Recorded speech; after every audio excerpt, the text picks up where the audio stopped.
Olá pessoal, eu me chamo Matheus Jacobino e eu estou aqui para começar uma série de vídeos da minha autobiografia. Eu espero que pelo menos em 10 vídeos eu possa contar tudo que eu gostaria sobre mim, sobre minhas origens, sobre o meu trabalho, sobre a minha arte, como músico, como cantor, como multi-instrumentista. E eu quero ir o mais fundo, o mais longe que a minha mente me permitir. Eu creio que vai ser uma viagem maravilhosa. E se você está assistindo esse vídeo, obrigado por estar assistindo, por estar viajando comigo no meu passado, na minha história, tá bom? Antes de começar a falar qualquer coisa sobre minhas origens, sobre a minha vida, sobre a minha autobiografia, falada e cantada, eu gostaria de cantar uma das primeiras músicas que eu compus. Eu tinha apenas 10 anos de idade, estudava na escola José Leite, Conceição do Piancó, Paraíba, a minha cidade. E eu fiz essa música para minha professora estagiária, minha professora eventual, que estava naquele dia se despedindo. Como eu não tinha nenhum presente para dar para ela, eu dei o melhor presente que ela poderia ganhar, uma música para ela. O nome da professora é Valdilene e ela até hoje ainda mora em Conceição. Um abraço, Valdilene. Hoje é o nosso melhor dia, ele já vai se passando, e a nossa alegria já vai nos deixando. Valdilene já vai embora, vai se despedir de nós nessa hora. Essa festinha eu quero agradecer. Se Deus quiser, Valdilene, ainda vou te ver. Valdilene, você é agradecida. Quero dar um beijo de despedida.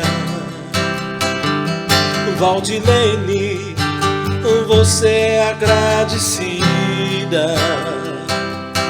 Quero dar um beijo de despedida. Ai, como eu amo essa canção, porque essa canção nasceu do fundo do meu coração, brincando de caçar lagartixa dentro dos matos, na frente da casa do meu pai, no campo de futebol desativado, junto com meu amigo de infância, Paulo Hélio. Ele nem sabia que eu estava fazendo essa música, e ele nem entendeu quando eu comecei a correr para casa para poder pegar o violão e ver como é que essa música estava ficando. O que é bem interessante, gente, é que apesar de eu ter apenas 10 anos de idade, eu nunca escrevi uma só palavra, uma só letra dessa música num papel. Eu gravei ela na minha cabeça, eu cheguei em casa, peguei o violão, comecei a ensaiar e levei o violão para a escola e cantei para ela e nunca mais esqueci essa música. Muito legal, né? Eu fico muito orgulhoso de mim, de ter, com 10 anos de idade, já essa vocação musical. Mas deixa eu voltar um pouco mais atrás e contar um pouco mais das minhas origens, da minha história. Bom, gente, a minha cidade é Conceição do Piancó, sertão da Paraíba. Ela tem esse nome, Conceição do Piancó, porque ela era município de uma cidade maior na época, quando ela ainda não era cidade, uma cidade que até hoje existe, chamada Piancó, no Vale do Piancó. Então eu nasci nessa cidade, tive uma infância muito feliz.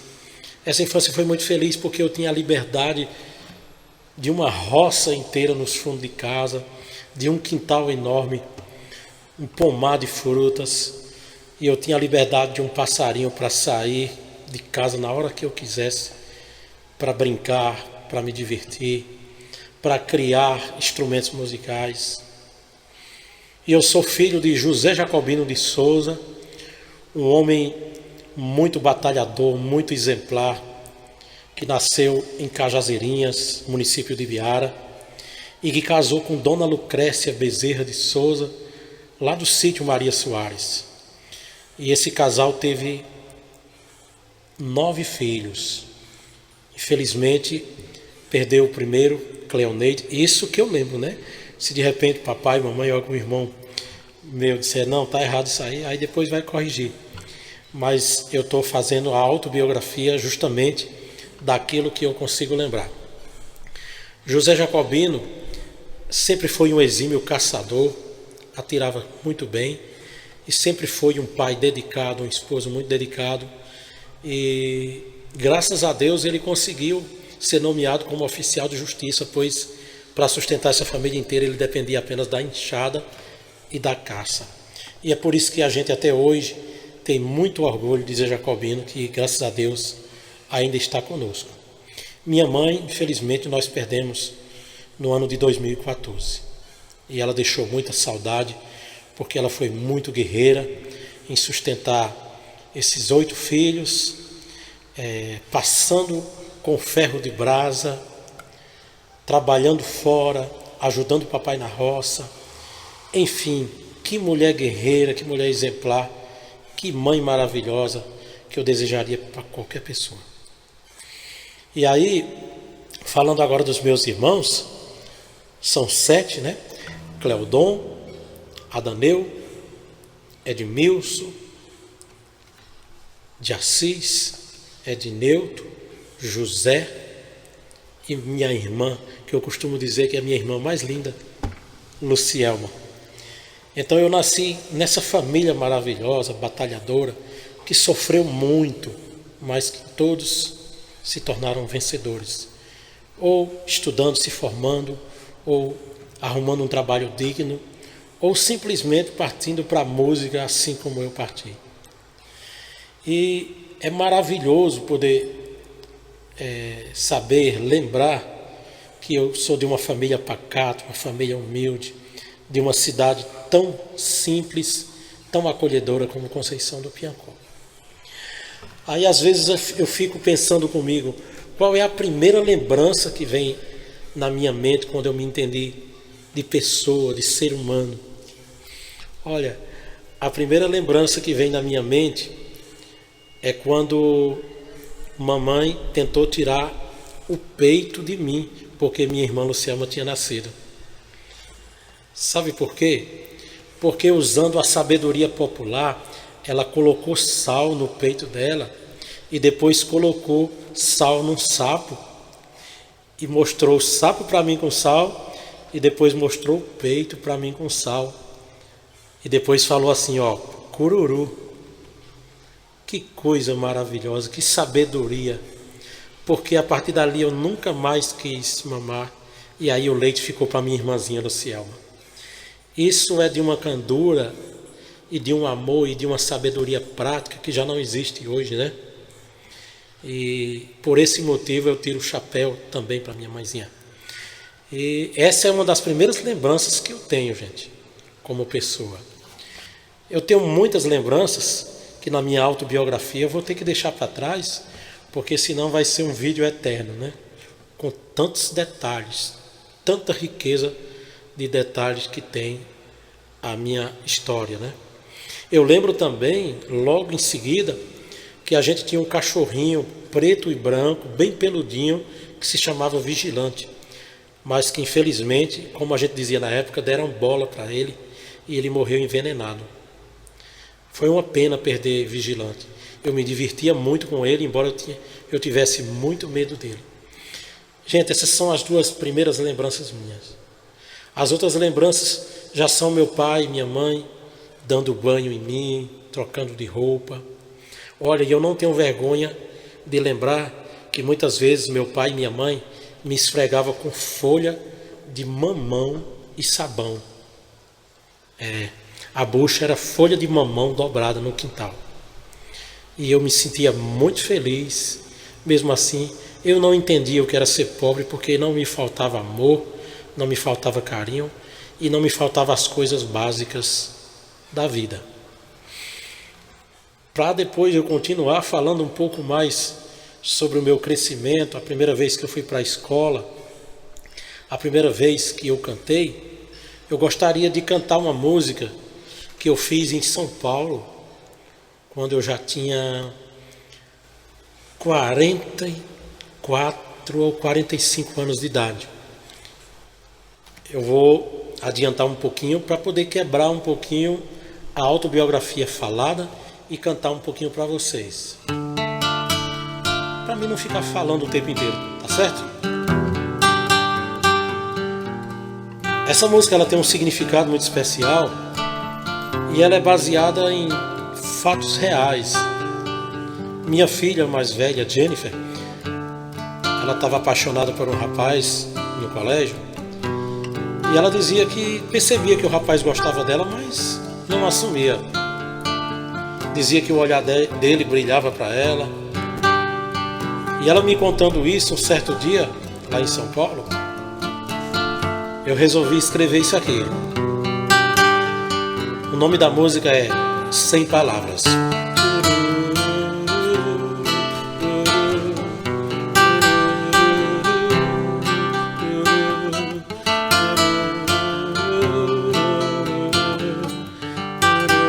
Estou muito emocionado.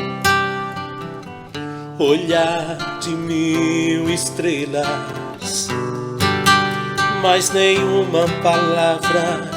Será que ela não quer que eu veja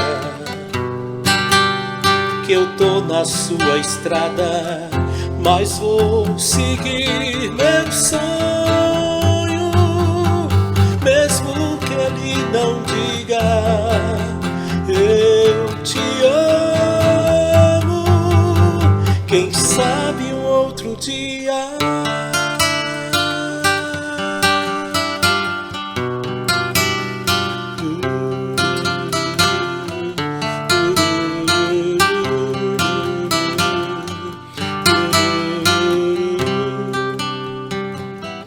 Eu tento colocar palavras na sua boca, tento arrancar dos seus amigos alguma coisa que me faça seguir meu sonho, mas sem palavras eu perco o sono.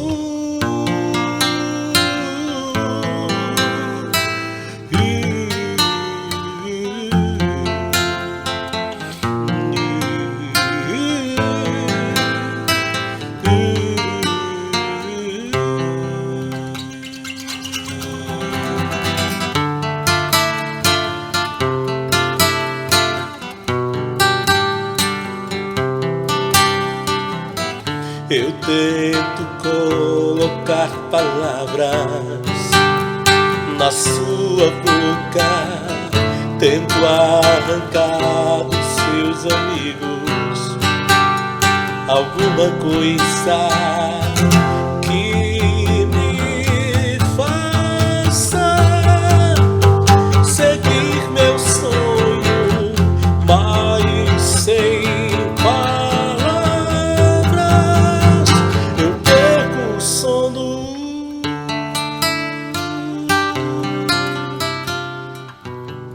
Essa música ficou bem diferente, né? Não sei vocês, mas eu lembro o Renato Russo quando eu tô cantando essa música. Principalmente essa viagem que ela faz pro Fá maior.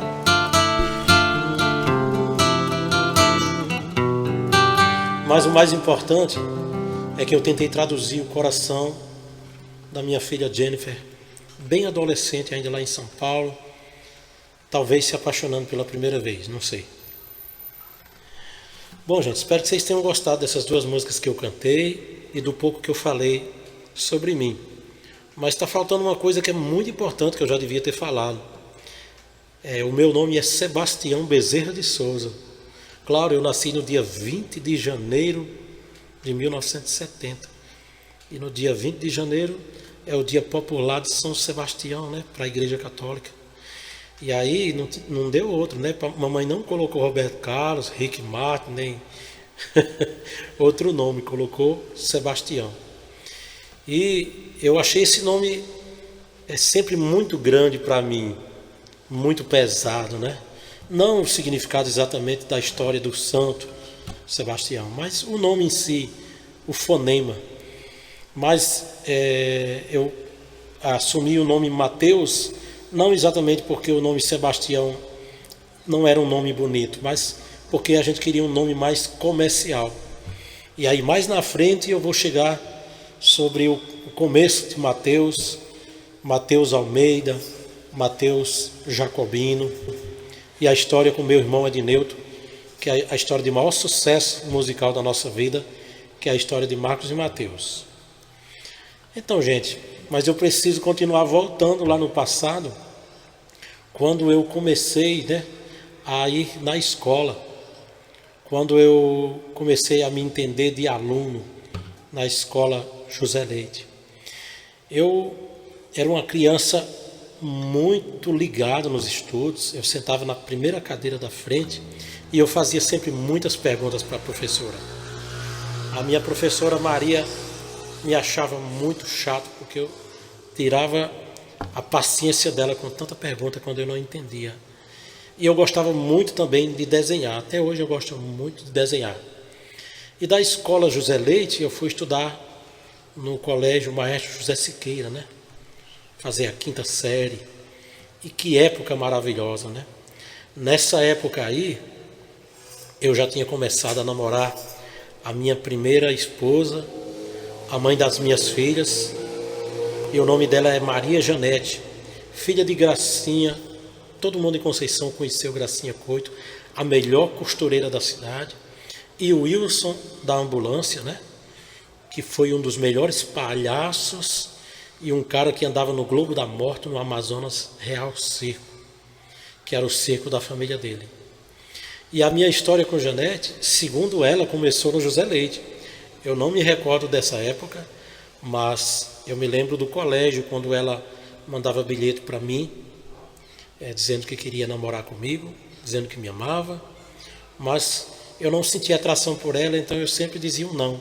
Só que isso foi piorando a situação, porque aí ela queria provar que eu realmente ia me apaixonar por ela.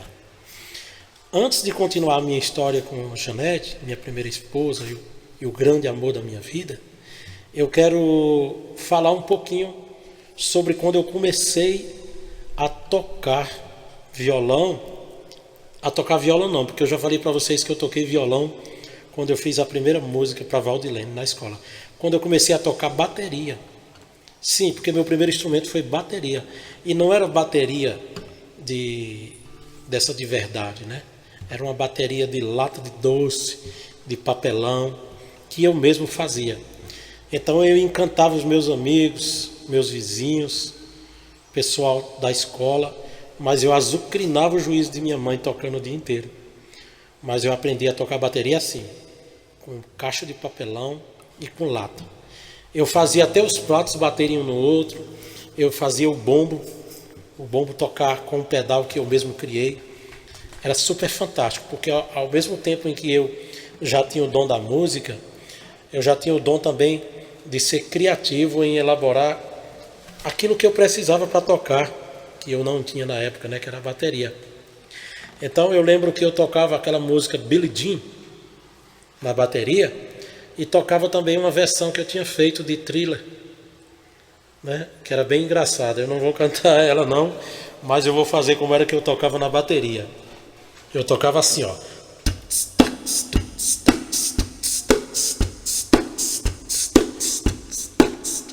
Era muito legal, chamava muita atenção. E eu cheguei a fazer apresentações com essa minha bateria. Mas o triste era que quando chovia e eu esquecia de guardar a bateria, que estragava a bateria inteira, molhava a bateria inteira. E eu me lembro que com 15 anos de idade, eu tive o privilégio de acompanhar o cantor, o saudoso Carlos Alexandre. Eu acompanhei ele tocando bateria num circo que foi para a minha cidade. Por incrível que pareça. Mas o meu começo musicalmente, profissionalmente, foi na cidade de Bonito de Santa Fé. eu fui morar na casa do meu irmão mais velho, Cleodon, onde o prefeito havia investido lá nos instrumentos musicais e foi formado a banda Santa Fé. Eu tinha apenas 15 anos de idade, mas eu era um moleque correndo na rua, descalço, brincando. Estava nem aí para a vida, sequer pensava em namorar, em me apaixonar, os cabelos assanhados, os pés todo grudados. Mas de repente um bilhetinho, porque na época nem telefone tínhamos, e diga-se de passagem, um telefone era o preço de um carro, né, na época. Então chegou o bilhetinho para mim morar em Bonito Santa Fé. E gente, eu posso dizer para vocês sem medo de errar, foi a época mais fantástica da minha vida, mais feliz, porque as condições do meu irmão eram melhores do que a do meu pai. Meu irmão sempre foi muito batalhador, muito inteligente, e ele me deu uma condição muito melhor de realizar meu sonho musical. Primeiro com a guitarra que eu ganhei para tocar na banda, né? E aí a banda Santa Fé, tinha eu na guitarra, meu irmão Cleodon no teclado, e tinha também meu amigo Itamar, meu professor, meu querido amigo, meu querido irmão Itamar no contrabaixo, Zé Teodósio na bateria e Nenê cantando, e também Zozó, que depois se tornou baterista, também cantando. Então foi uma época maravilhosa, porque eu me tornei adolescente assim da noite para o dia e já tive a minha primeira namorada. Ei, que coisa maravilhosa! Apaixonado por Eliane, lá de Bonito Santa Fé, ela com apenas 13 anos e eu com apenas 15 anos. E eu comecei a fazer uma música para ela na época e nunca terminei essa música direito. Também não sei se vou conseguir cantar ela inteira. Estava tudo bem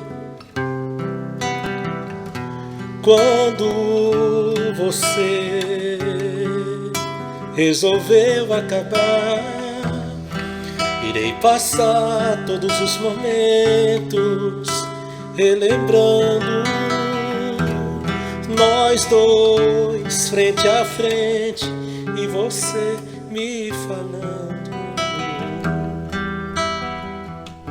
Faz tempo que eu não canto essa música, eu vou pedir desculpa a Eliane. Ela sabe que até hoje eu adoro ela, é uma grande amiga, mora em São Paulo. E nós perdemos o contato depois que o namoro acabou, porque ela foi embora para São Paulo. Mas eu fiquei feito um desesperado no Orkut procurando a Eliane, para saber como é que ela estava. E quando finalmente encontrei, foi uma alegria muito grande. Hoje nós temos contato, somos amigos no Facebook. Eliane casou, se tornou mãe. Posteriormente também eu me casei e vou contar detalhes que eu já comecei, né? Porque essa autobiografia não tem nada, não tem nenhum script, não tem nada anotado, não tem nada programado. Então vai sair assim, de acordo com o que for vindo na minha cabeça. Mas essa época lá em Bonito de Santa Fé era uma época muito mágica. É como se eu estivesse descobrindo a felicidade por trás do arco-íris. Tudo que eu tocava, que eu cantava, que eu vestia, que eu respirava, era especial demais. O cheiro da dama da noite, que tinha na casa do meu irmão, que tinha na casa do meu vizinho, não sei se vocês conhecem. Para alguns o nome não é dama da noite, não sei qual nome vocês chamam, mas é uma fragrância excepcional. Ajudava a deixar essa época ainda mais apaixonante, mais brilhante. Uma das canções que eu cantei nessa época aí, era uma atração a mais na banda cantando, foi essa música aqui do Scorpions.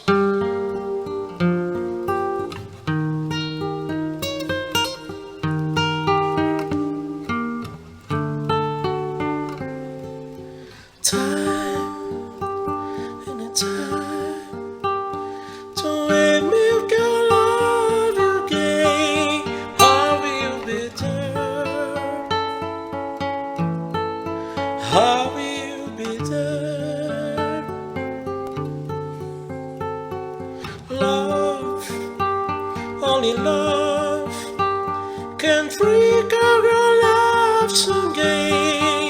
I will be there.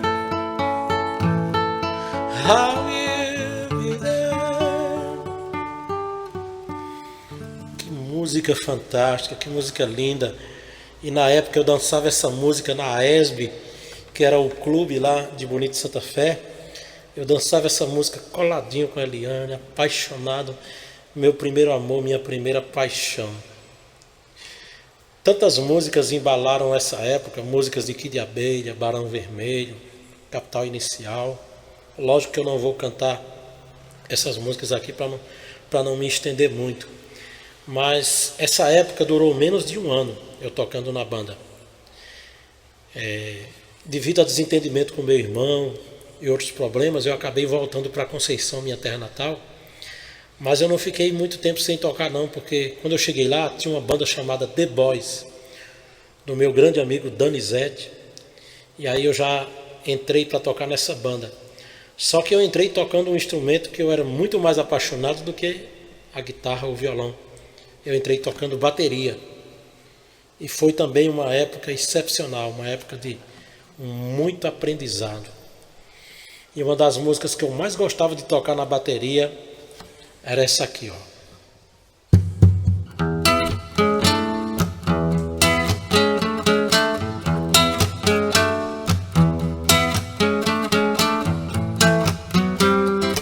Cazuza, Barão Vermelho. Pode seguir a tua estrela, teu brinquedo de estar fantasiando o segredo do ponto onde quer chegar. Linda canção, né? E os anos 80, a riqueza musical é excepcional.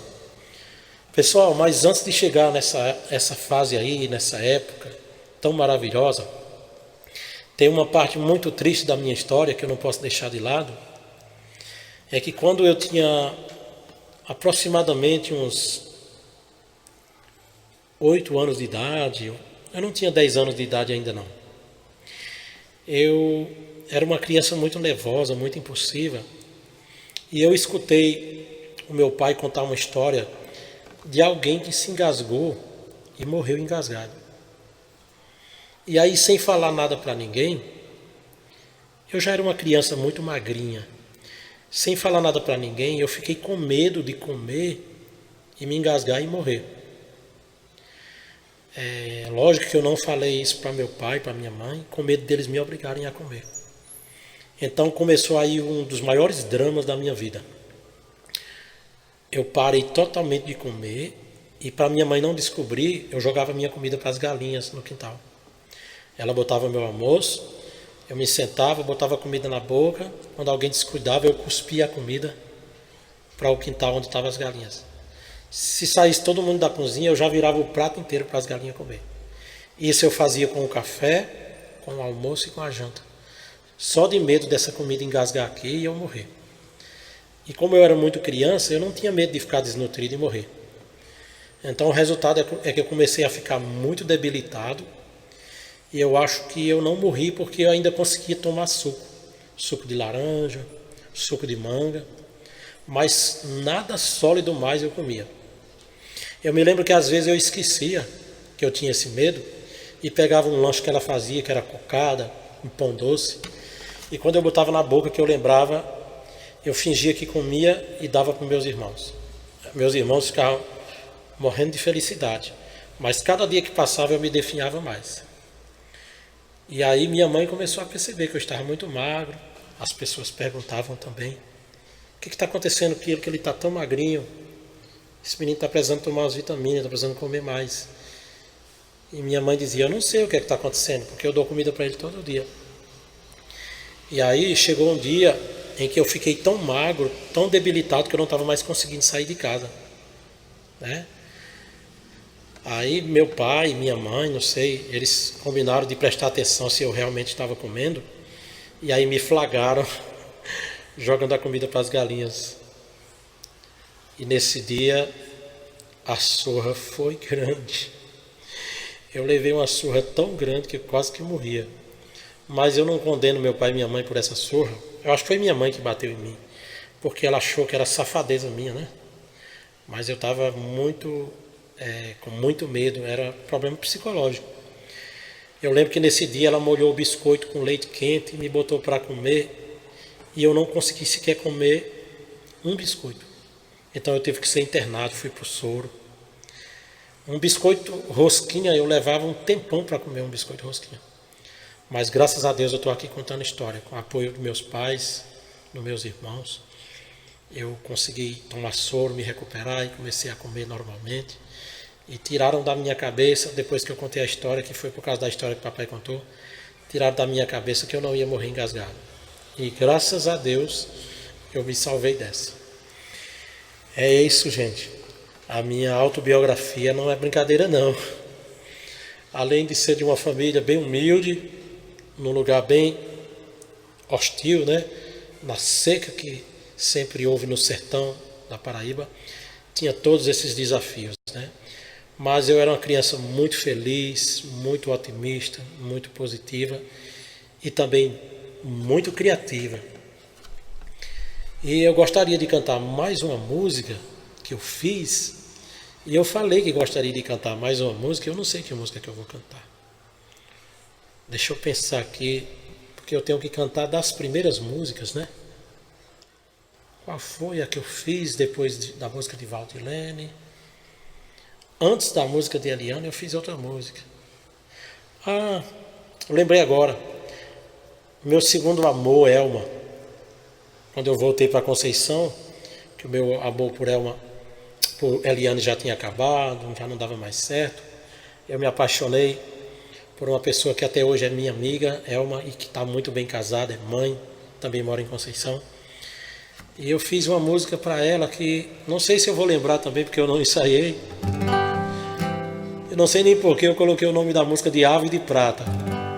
Devaneios da cabeça, né?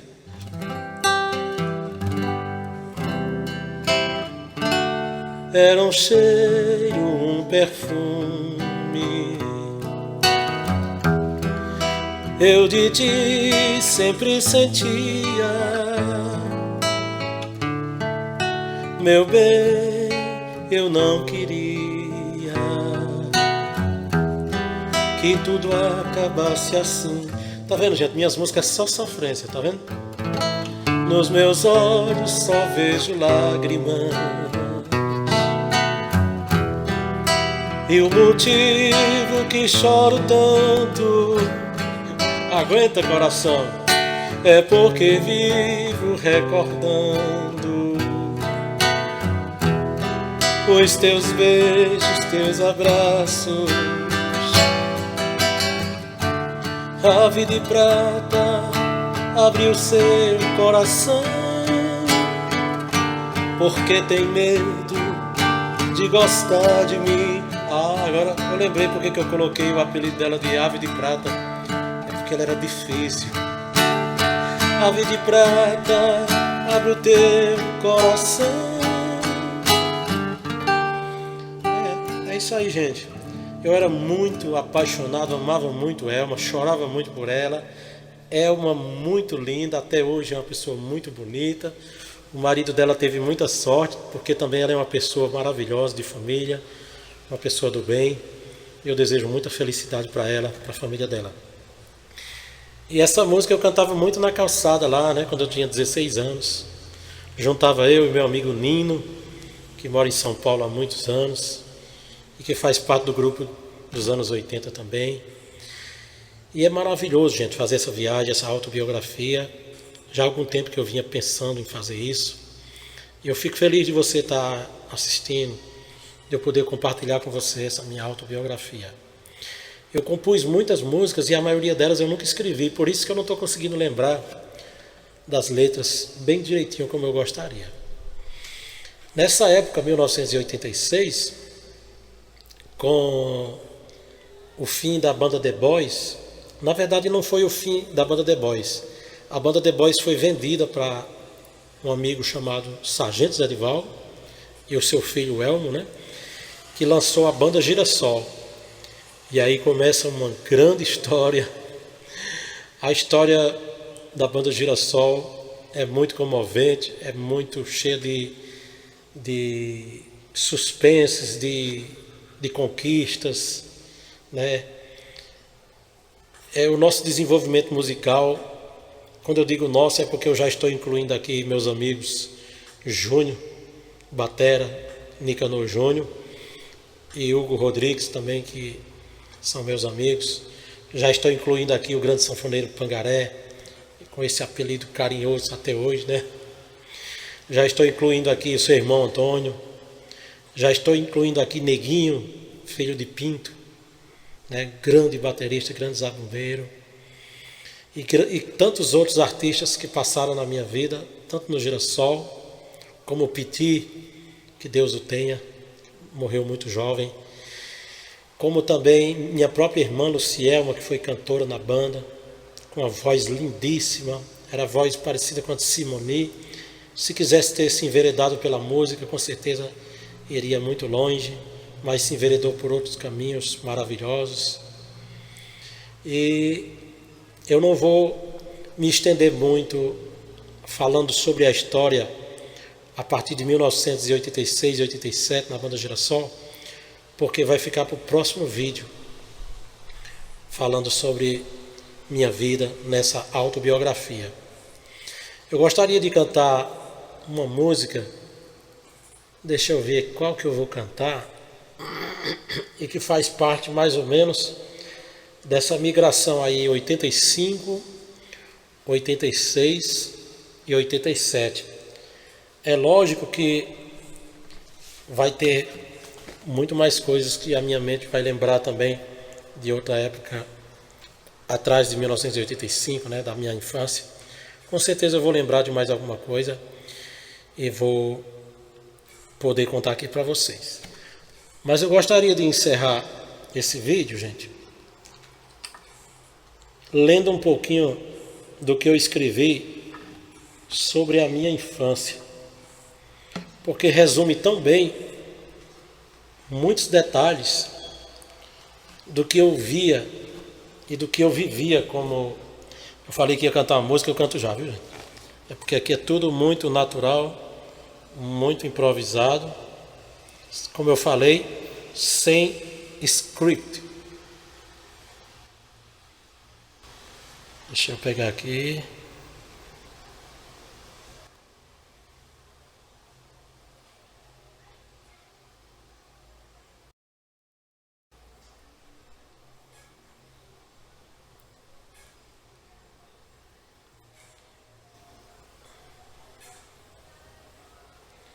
Bom, gente, o que eu escrevi aqui, eu escrevi há uns anos atrás. Se eu não me engano, não, foi esse ano. Está aqui 22 de abril. Não, foi ano passado, é porque eu editei, aí fica a data da edição. Mas foi ano passado. O que eu escrevo aqui, gente, fala detalhes do que eu via, do que eu escutava quando eu ainda era bem pequenino. Diz assim: o som de uma torneira num tanque, um cheiro de sabão em pó com pinho só, os passarinhos cantando na gaiola de palito de palha de coco, um chofreu cantando no pé de manga, galinhas cocoricando, arrancando gogo da lama, e uma pedra de amolar faca, um puleiro enfeitado, um pé de laranja, limão, mamão e cana para descascar e chupar na calçada. Esse puleiro enfeitado era enfeitado de galinha. Uma Lucrécia lavando roupa para 10 pessoas, cantando pavão misterioso que saía de um rádio. Um monte de mulambo estendido no varal, uma espingarda pendurada, um bornado lado cheio de cartucho disparado e de penas de rolinho abarrotado, e o vento a levar, gracioso a levar aquelas penas. 3 potes de barro de água dormida para limpar, e vários canecos de alumínio areado para nenhum vizinho desocupado dizer que alguém ali era desleixado. milho e moi para moer no moinho, um pilão para pisar gergelim, uma pedra de lavanderia com a caldeirada de mel para puxar o fininho, uma ruma de milho verde na palha para fazer canjica, um cheiro de toicinho fritando no óleo dondom. Não vou aproveitar a palavra só para rimar com Cleodon, mas Edmilson abria as latas e fazia arte. Com arame e pneu de chinela, ele mostrava todo o seu dom. Uma sala cheia de baixos de feijão para debulhar, um pidisqueiro com uma terrina cheia de cachete para a saúde melhorar, uma vara para basculhar as teias de aranha, uns tamboretes frouxos, umas cadeiras de macarrão para se espreguiçar, 8 redes fedendo a mijo num caixão, mas a que mais fedia era a de Bastião. Uns sapatos cavalo de aço para ficar alto, um colchão de palha que chiava quando deitava em cima de uma cama de mola que ringia. Como é que tanto fiz se fazia sem nenhum bruguelo acordar? Um pé de japão de flores brancas disputava com outras qual a mais cheirosa ou de rara beleza, para atrair as borboletas que enfeitavam aquele jardim. A vida parecia sorrir, apenas sorrir para mim, pois meu velocípede de ferro era que tão logo o tempo tirou de mim. O pé de hibisco caindo na rua e uma jovem quase nua sempre a passar, cujo nome era Oride, tão atrevida, mas perdida, como uma calça amarrotada e esquecida num porão em algum cabide. O cavalo branco de Paisaí amarrado no oitão, balançando o rabo para espantar as moscas. A catrepelha de Floriano, a rua planando, os relâmpagos avisando que vem chuva, os sapos cantando no barreiro da Rua das Pedras, e eu sujo, magro e descalço, com uma baleeira no pescoço, chupando um picolé de coco, segurando um calção marrom de elástico que cabia 2 de mim dentro, ouvindo um grito dizendo: "Ô Sebastião, vem para casa, menino." Era a voz de minha mãe Lucrécia. Esse é um pequeno resumo, gente. Eu estou muito emocionado, estou muito arrepiado de ler esse pequeno resumo que eu fiz da minha visão quando eu era bem pequenininho. E aqui, voltando para o que eu falei sobre 1985, 86 e 87, tantas canções lindas que embalaram essa época, mas eu vou cantar aquela que o pessoal mais aplaudia na época, da banda de Girassol, e que o pessoal me confundia com ele também, que era Marquinhos Moura. Meu mel.